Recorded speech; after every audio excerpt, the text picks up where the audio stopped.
A very good morning, dear 11th standard students. सबसे पहले तो you are watching this video lecture early in the morning, number one.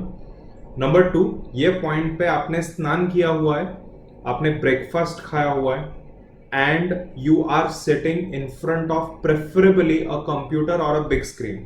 बड़ी screen या computer के सामने आप हो, मोबाइल फोन पे आप नहीं हो.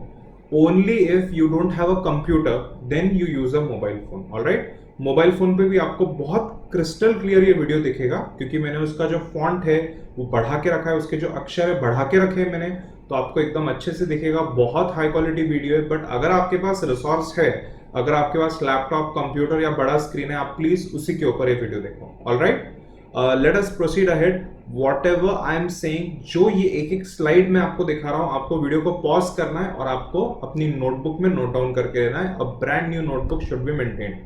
All right. So students, we are moving over to 11th standard bookkeeping and accountancy. आप ये वीडियो पे तभी आए हो when you have seen my introduction video and how to study and score 90 plus marks in 11th standard. ये दो videos देख के ही आप ये लेवल पे आए हो, आपको फिर ये वीडियो देखना है. तो students, we are in introduction topic right now, and introduction topic में मैं क्या करूंगा, पहले तो मैं आपको सारे कंसेप्ट्स एंड डेफिनेशन सिखाऊंगा, so that whenever I use any word like asset, liability, liquid asset, contingent liability, you should know what I'm talking about. तो पहले सब definitions और concepts हम सीखेंगे and then we will move over to हमारी text book के अंदर जो बुक कीपिंग और अकाउंटेंसी के definitions है और जो distinction है और बाकी का theory है वहां पे. So first we have to focus on definitions. The first definition we are going to see is of accounting. तो students, what is a business organization? A business organization is a group of like-minded people. मतलब कि ऐसे लोग जिनकी सोच एक समान, एक जैसी है. ऐसे लोग साथ में आते हैं. The group comes together to either sell goods. तो आप goods manufacture करके या goods purchase करके sell कर सकते हो, or you can provide some service like doctor, architect, CA, CS, teacher, engineer और इंश्योरेंस, बैंकिंग एक्सेट्रा. ऐसी सर्विसेज आप प्रोवाइड कर सकते हो and you can earn money out of it. So let us review the definition again. Business organization is a group of people who come together. They have a common goal in their mind to sell और to provide goods and services for money, for profit. तो जब आपकी business organisation है तो आपका income कितना आया, आमदनी कितनी आई और आपका खर्चा, एक्सपेंस कितना हुआ, ये आपको जानना है. आपके पास कौन सी प्रॉपर्टीज, मतलब कौन से एसेट्स है जिससे आप बहुत रेवेन्यू जनरेट कर सकते हो, ये आपको जानना है. आपने बैंक से कितना उधार लिया है और बैंक को आप उधार कैसे रिपे कर पा रहे हो, ये आपको जानना है. आपके पास कितना कैश अंदर आया और कितना कैश आपने खर्चा किया, ये आपको जानना है. तो स्टूडेंट्स, इसी के लिए अकाउंट्स बनाना बहुत जरूरी है. Accounts is systematic representation of business transactions in a book. All right? अगर आपका मंथली अलाउंस, अगर आपका पॉकेट मनी, अगर आपका मंथली अलाउंस या पॉकेट मनी मान लो 2000 रुपीज है, मान लो फॉर एग्जांपल. आई नो ये बहुत ज्यादा बड़ा अमाउंट है, बट यही नकली नोट क्लास के लिए है मेरे पास 2000 रुपी का. So your allowance, your monthly income is 2000 rupee. Now 2000 रुपी में आपने गाड़ी में पेट्रोल कितना डाला? जब आप 18 प्लस हो गए तो आप लोग के पास टू व्हीलर्स होंगे, तो आपने गाड़ी में कितना पेट्रोल डाला, आपने मोबाइल फोन का कितना बिल पे किया, और आपने कॉलेज के कैंटीन में कितना वड़ा पाव, कितना समोसा और कितनी चाय ली, ये सबका अगर आप खर्चा एक डायरी में प्लॉट करोगे, दैट इज अकाउंट्स.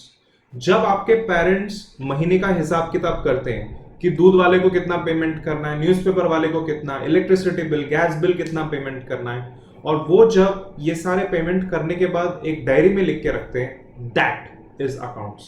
जो आपके पेरेंट्स का बैंक स्टेटमेंट आता है कि बैंक में कितना पैसा, कितना सैलरी और बिजनेस का इनकम अंदर आया और कितना आपने खर्चा किया, that is accounts. Okay students, so accounting is the process of recording. आप रिकॉर्ड करते हो. Classifying, you classify transactions, you classify business transactions into various types. सबसे पहले तो वो ट्रांजैक्शन पर्सनल, मतलब मेरे घर का या मेरे बिजनेस का, ये हम क्लासिफाई करते हैं. उसके बाद में बिजनेस ट्रांजैक्शन इनकम का है या एक्सपेंस का है, ये क्लासिफाई करते हैं. कैश का है या नॉन कैश ट्रांजैक्शन है, मतलब कि कैश नहीं मिला, ये आप क्लासिफाई करते हो। फिर उसको आप समराइज करते हो, उसको एक जगह पे आप इकट्ठा करते हो ledger wise, asset ledger, liability ledger, capital ledger. Then आप उसको एनालाइज और इंटरप्रीट करते हो कि बाबा मेरा खर्चा कितना हुआ, मेरा इनकम कितना हुआ। लॉकडाउन के दौरान 3 महीना हमारा बिजनेस बंद था, तो बिजनेस का इनकम कितने से मेरा गिर गया, मेरा प्रॉफिट कितना हुआ, मेरे टैक्सेस कितना हुआ, मैंने टैक्सेस पे किया है क्या, मेरा जीएसटी का टैक्स कितना हुआ, जीएसटी ये वाला जो टैक्स होता है गुड्स एंड सर्विस टैक्स, ये मैंने पे किया है क्या। तो ये सब आप एनालाइज और इंटरप्रीट करते हो। Interpreting and analyzing the financial transactions. So tell me, what do? We record, we classify, we summarize, we analyze, and we interpret the financial transactions and we communicate the results. मतलब कि जो output आता है, जो profit loss आता है आपके accounts में। देखो स्टूडेंट्स, जब हम अकाउंट्स बनाते हैं तो एक बहुत इंपॉर्टेंट एस्पेक्ट होता है सारा इनकम रिकॉर्ड करना और सारा एक्सपेंस रिकॉर्ड करना, फिर आपको प्रॉफिट मिलता है। If your income is 20 crore and your expenses are 15 crore, 5 crore is your profit. So that profit is called results. Result मतलब कि profit or loss in accountancy, okay? और ये जो results है हम इसको communicate करते हैं to persons who are interested in such information. Who is interested in information? Owner of the business, creditors of business जो हमें goods और services उधारी पे देते हैं, customers of business जो हमें पैसा और जो हमें इनकम देते हैं, बैंक्स जिससे हम लोन लेते हैं, इन्वेस्टर्स जो हमारे बिजनेस में इन्वेस्ट करेंगे, पैसा डालेंगे। तो ये सारे लोगों के लिए हम अकाउंट्स बनाते हैं। Now this definition of accounts is not given in your textbook. ये काफी बड़ा डेफिनेशन था अकाउंट्स का, but to give you an idea of what is accounts, मैंने डेफिनेशन यहाँ पे डाला है। We move over to most important part of starting of accountancy, various definitions. Before I start with various definitions and concepts, I am telling you आपको notes कैसे बनाने हैं। जो अकाउंटेंसी का मैंने डेफिनेशन आपको बताया वो तो आपको लिख के लेना ही है। आई होप आपने लिख के ले लिया है। You have to pause the video and you have to write it down and I am telling you how to write this definitions now. ध्यान से सुन लो मैं क्या बोल रहा हूँ। ऑल राइट स्टूडेंट्स, तो आपकी नोटबुक में ऐसा आपके पास मार्जिन हो गया, okay. So this is the margin in your notebook. What you have to do right now is you have to write down, as I was telling you, आपको क्या करना है, आपको यहां पे लिखना है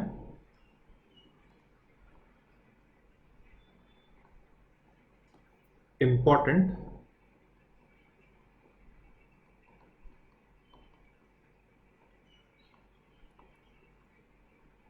definitions and just underline these headings.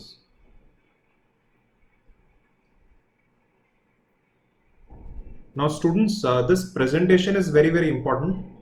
Please listen to me very carefully. When I tell you the definition of asset, you have to write asset, double underline, and whatever I am saying you have to write here point wise, okay? Each new sentence must start on a new line. Can you see how I am writing?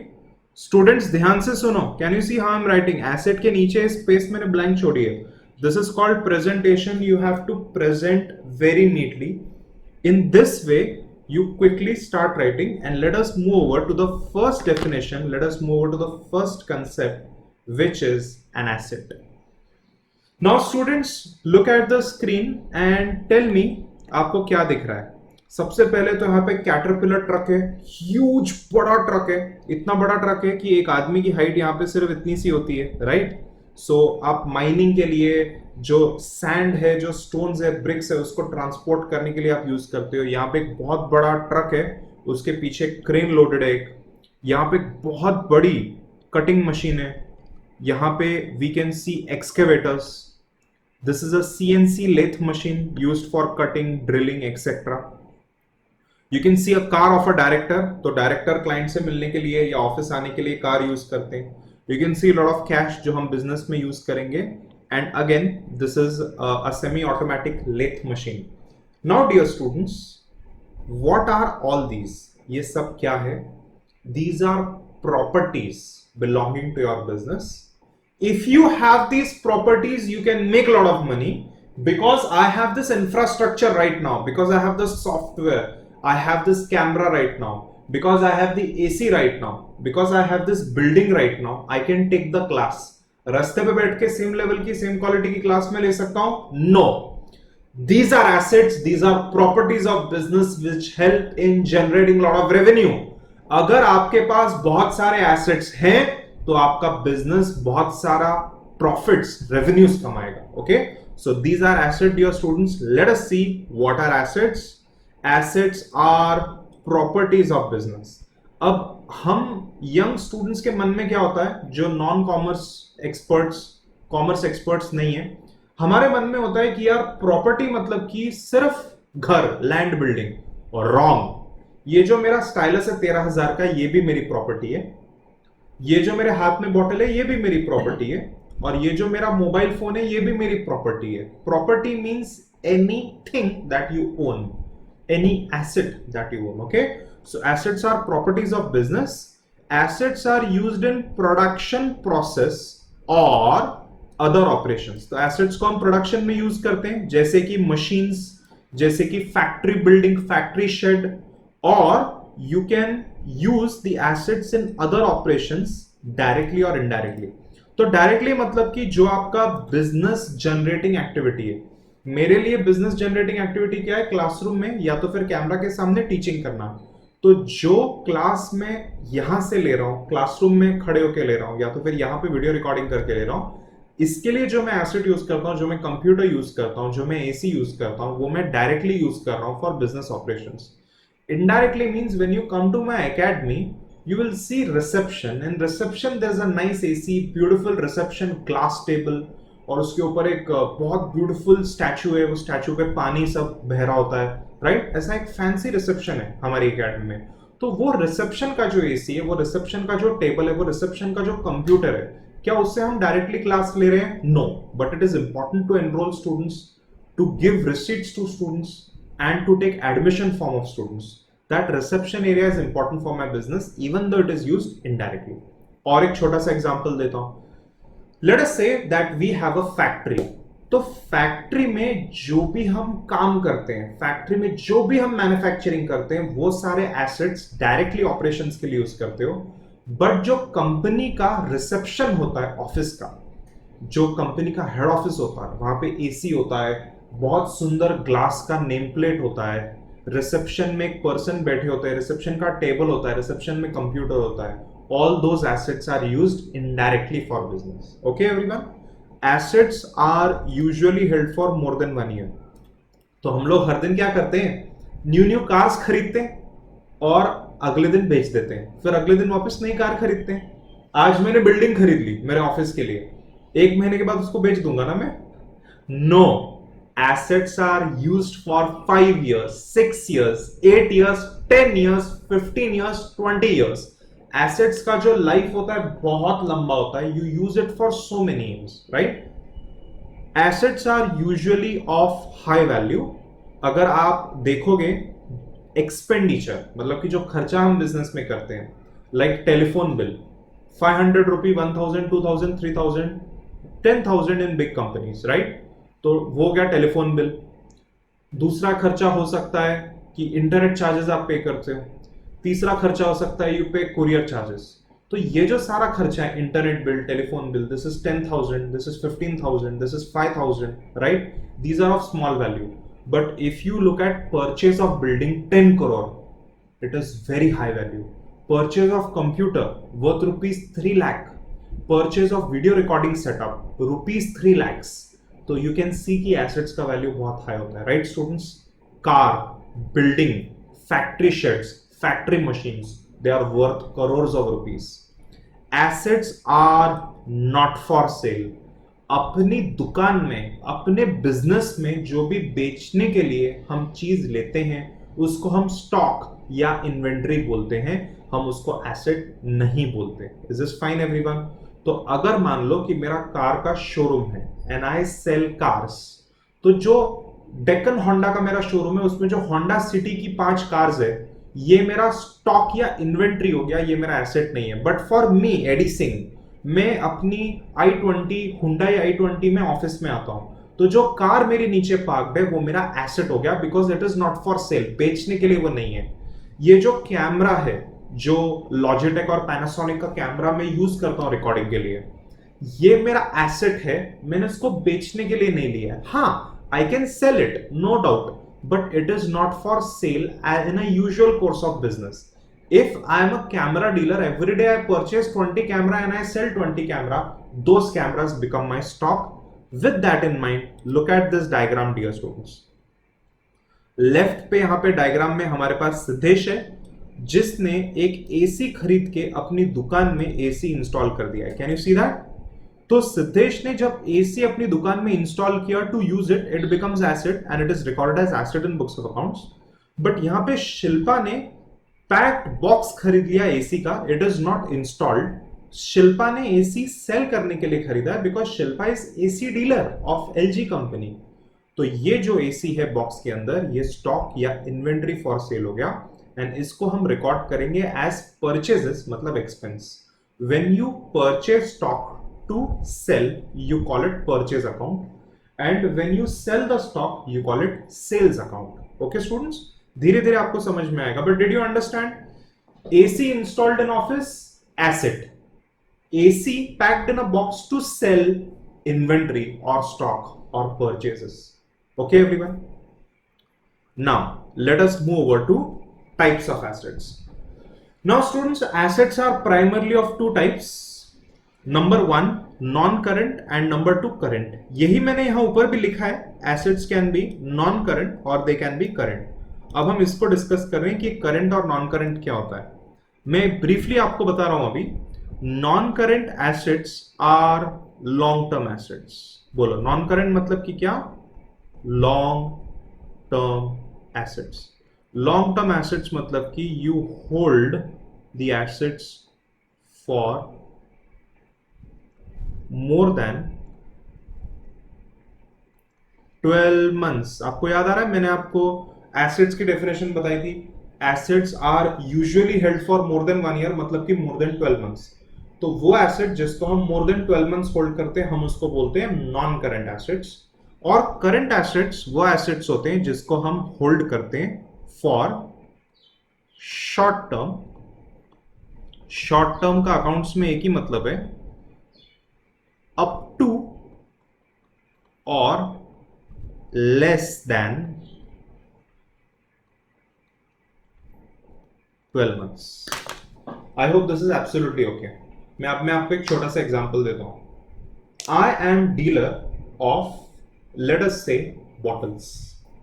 तो मैं bottle खरीद के बेचता हूं मेरी दुकान में. तो everyone, when I purchase the bottle, for how many years do I keep it? 12 years? 15 years? No, I keep it for 2 days because as soon as the stock comes in my shop, people come to my shop to buy it and then I sell it to them. तो ये मेरा asset है एक तरीके से. हाँ, ये मेरा एसेट है. ऐसी 1000 बॉटल्स जिसका वैल्यू lakhs of rupees होगा, ये मेरा एसेट है. इसको हम बोलते हैं इन्वेंट्री और stock. It is a current asset which is held for less than और up to 12 months.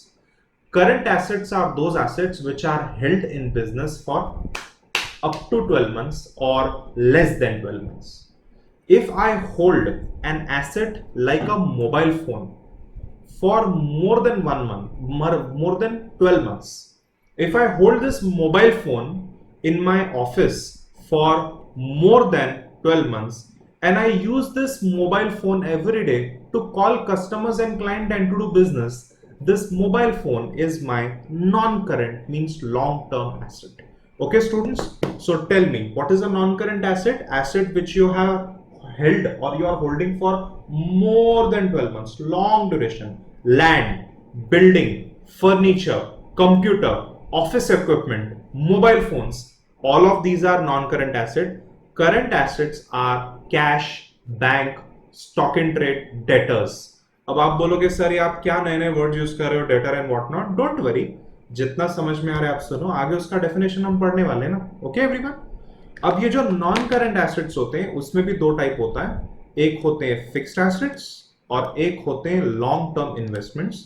One by one we are going to see each and every asset now. First we are going to see what are fixed assets. So students, fixed assets are those long term assets मतलब कि that you use for more than 12 months which are very important for your business, using fixed assets you can make a lot of money. Imagine करो कि मैंने आपके नाम पे एक building कर दी, पूरी बिल्डिंग आपके नाम पे कर दी. Aren't you happy? Aren't you excited?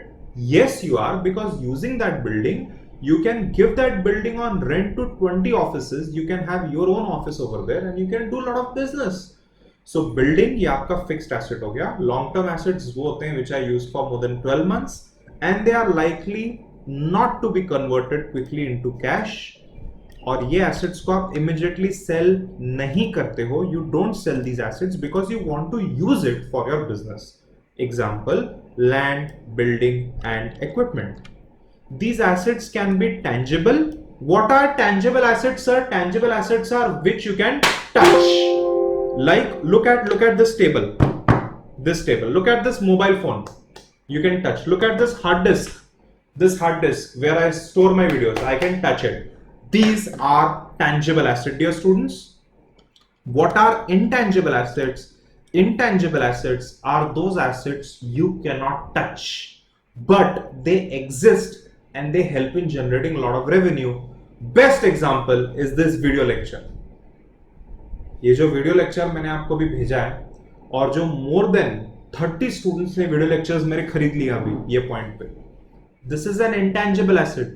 Can you touch the video lecture? No, it is in the hard drive. It is a computer resource. It is in soft format, right? Trademark, goodwill, patents, copyrights.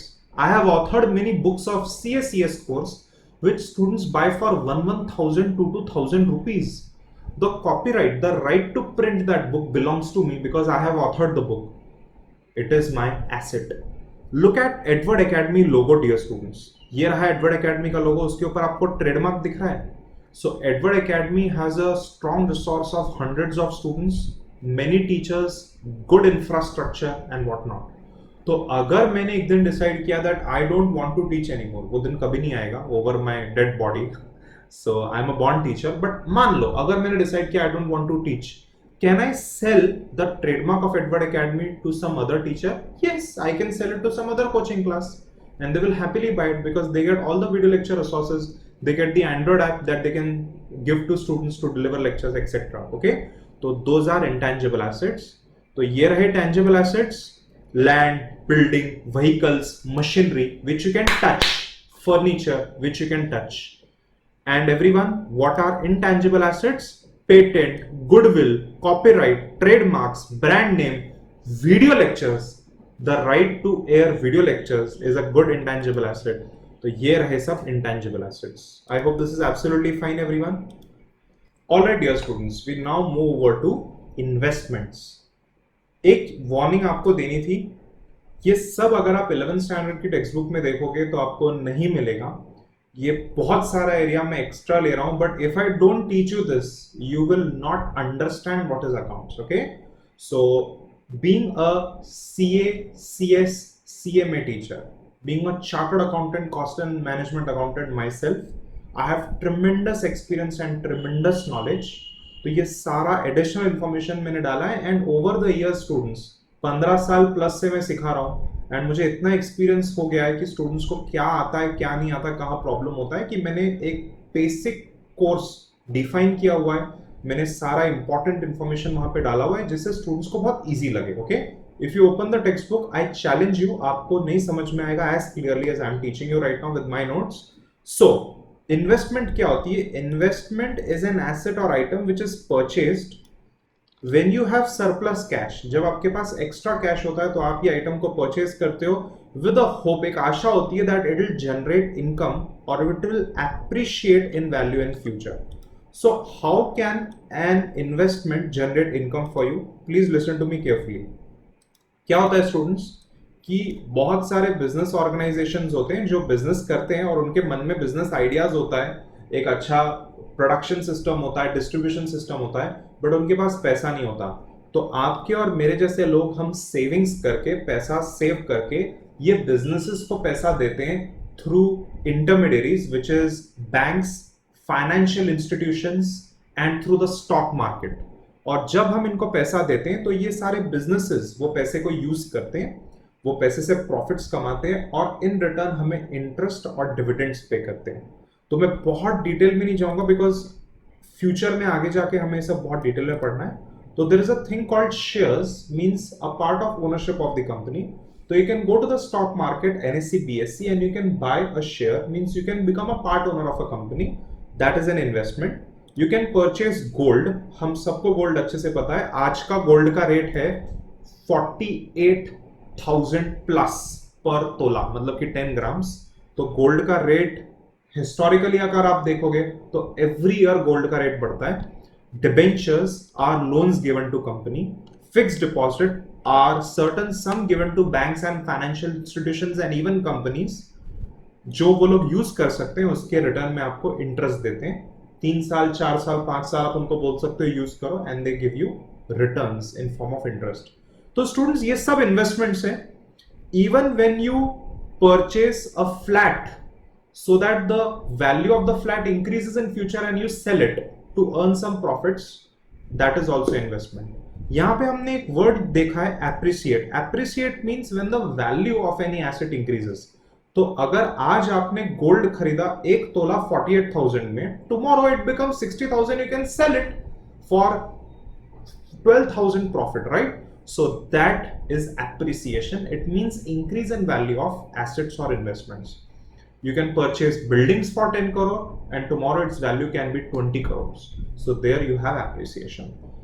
Investments can be current or long term, मतलब कि non current. Now, what is the meaning of current investments? Current investments are those investments.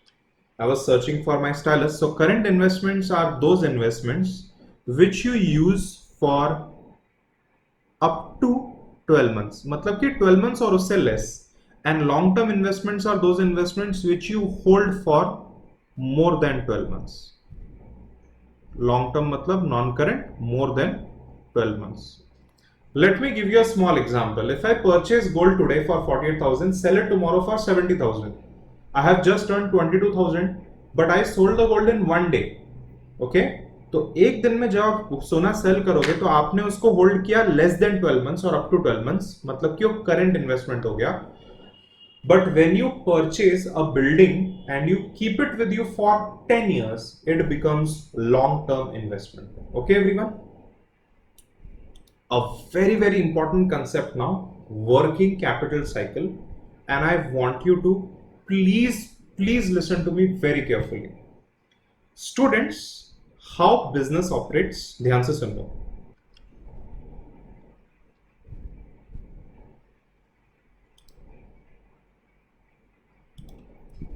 Okay, तो students business इस तरीके से operate करता है।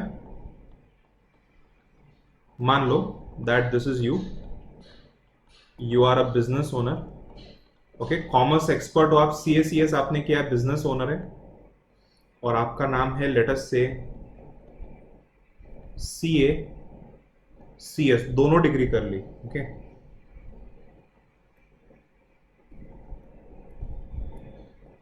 CA CS Reema. तो students Reema क्या करती है कि रीमा कुछ लोगों से या कुछ कंपनी से गुड्स खरीदती है, जैसे कि मान लो नाइकी। टिक। ओके, सो रीमा ने क्या किया कि नाइकी से काफी सारे गुड्स ले लिए, शूज ले लिए उसने नाइकी से, और ये जो गुड्स है ये रीमा ने खरीद लिए ₹100 में, और अब रीमा इसको सेल करेगी to many people. Okay,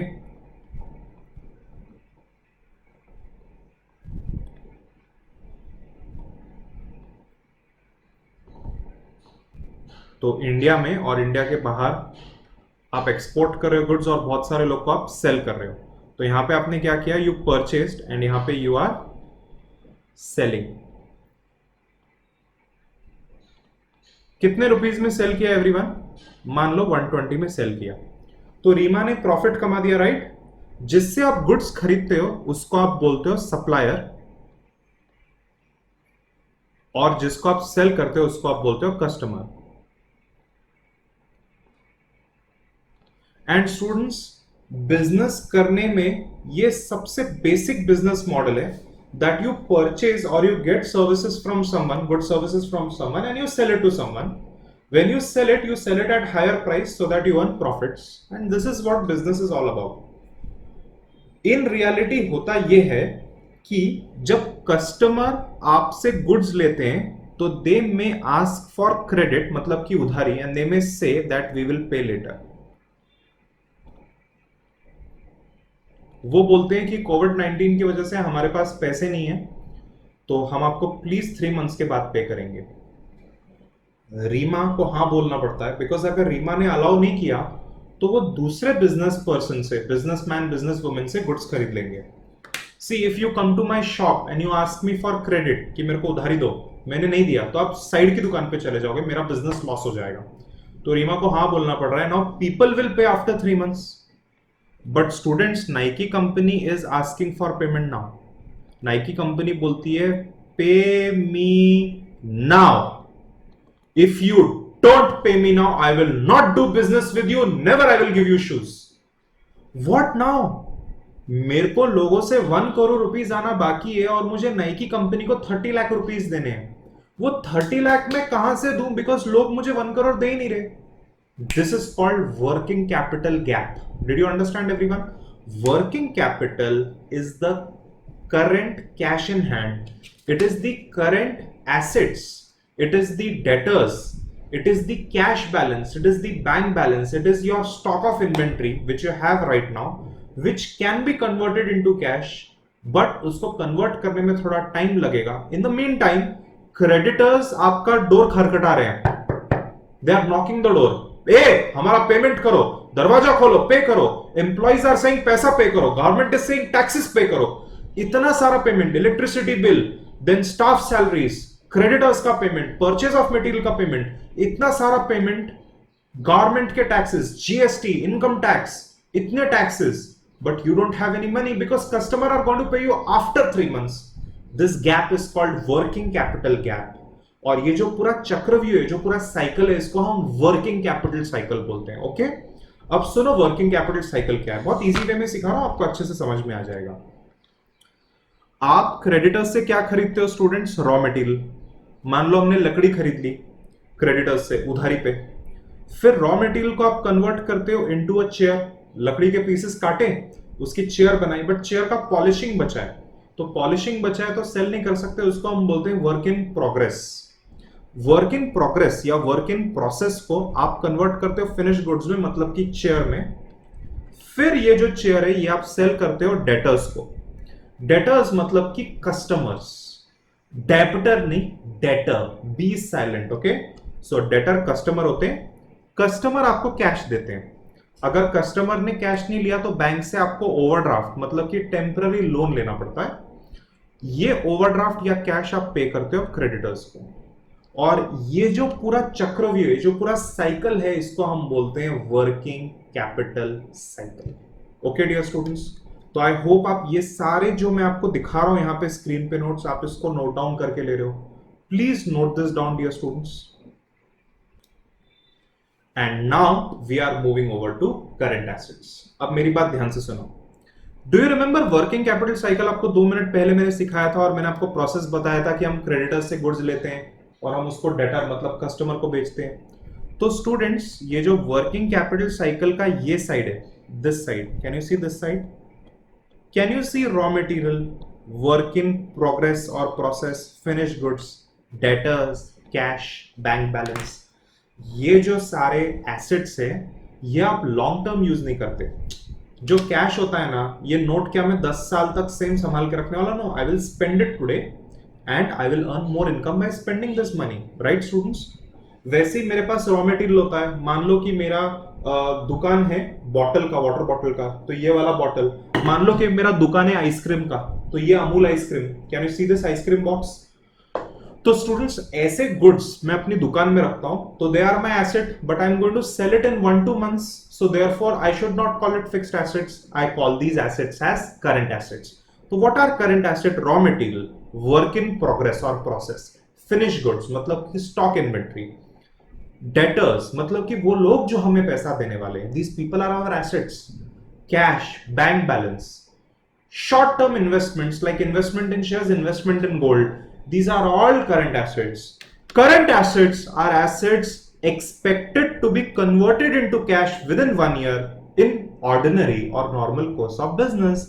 Current assets वो assets होते हैं जो working capital cycle का part है और आप उसको आज नहीं तो कल कैश में कन्वर्ट करोगे उसको बेच के या उनसे कैश लेके. Example of current assets are cash, bank, stock. Stock के अंदर क्या क्या आता है? रॉ मटेरियल आ जाता है, WIP आता है, फिनिश गुड्स आ जाता है, रिसीवेबल्स मतलब कि डेटर्स मतलब कि कस्टमर्स जो आपको कैश देने वाले हैं, ये सब स्टूडेंट्स करंट एसेट्स में आ जाता है. Is this fine? Now that we have completed some important definition of assets, I want you to take back to this chart. And now students, let us quickly overview this chart and let us see कि आप लोग को समझ में आया कि नहीं. अभी ये सब definition हमने पढ़ ली. चलो मुझे बताओ assets क्या होते हैं. Assets are property of business which are helpful in generating income or revenue. Assets के मेन क्लासिफिकेशन क्या है? Non current. नॉन करंट मतलब कि you use for more than 12 months and current assets you use up to 12 months. Up to, less than नहीं बोलने का, less than equal to 12 months मतलब up to 12 months. ठीक है, up to 12 months current assets आप use करते हो. मतलब कि करंट एसेट्स वो एसेट होते हैं जिसको आप सेल कर देते हो, जिसको आप बेच देते हो. क्या क्या एसेट्स बेचते हैं हम? स्टॉक को बेच देते हैं. फिर क्या बेच देते हैं हम? बोलो. जो डेटर्स होते हैं उनसे अपने को पैसे मिलते हैं. देन जो बैंक होता है, जो FDs होती है, जो शॉर्ट टर्म इन्वेस्टमेंट्स होती है, ये सब कैश में कन्वर्ट हो जाते हैं. जो आइटम कैश में कन्वर्ट हो जाता है in ordinary course of business, it forms part of working capital cycle. चरखा याद आ रहा है? Those are current assets. Now what are not current assets? Are non current assets. तो नॉन करंट एसेट्स में क्या आता है? सबसे पहले फिक्स्ड एसेट्स मतलब कि क्या? Land, building, vehicles, also motion picture rights, trademark, goodwill, patent. तो land, building, goodwill, patent, trademarks, etc. ये सब fixed assets में आ जाता है. tangibles and intangibles और long term investment वो investment होता है जो आप 12 मंथ से ऊपर होल्ड करते हो. gold, shares, stock, debentures. और अगर आपने investment less than 12 months hold किया तो इन्वेस्टमेंट करंट एसेट्स हो जाती है. मैं इससे आगे नहीं सिखाना चाहता फॉर डे 1 बिकॉज अगर मैं और आगे जाऊंगा यंग स्टूडेंट्स में गेट कंफ्यूज्ड. अगर ये लाइव बैच होता तो ये 1.5 आवर का क्लास था बिकॉज मैं जो बोलता हूं students have to note down. So when students note down it takes time. Right now this lecture may have been 30, 35, 40 minutes, I don't know. But when you watch this lecture and when you note down, dear students, the lecture will go for 1 hour plus minimum, 1.5 hours as per my experience. Okay students, so have a wonderful day. मैं आपको एक दिन के बाद मिलूंगा. 11th standard accounts class I conduct 3 days a week, generally Tuesday, Thursdays and Saturdays. और अब जैसे लॉकडाउन खत्म होगा तो लाइव बैच हमारा मॉर्निंग को 7:38 को होगा, हफ्ते में 3 दिन. Okay students, thank you so much. Have a wonderful day. I am very sure कि आपको ये क्लास पसंद आया. I will see you in next class. Bye.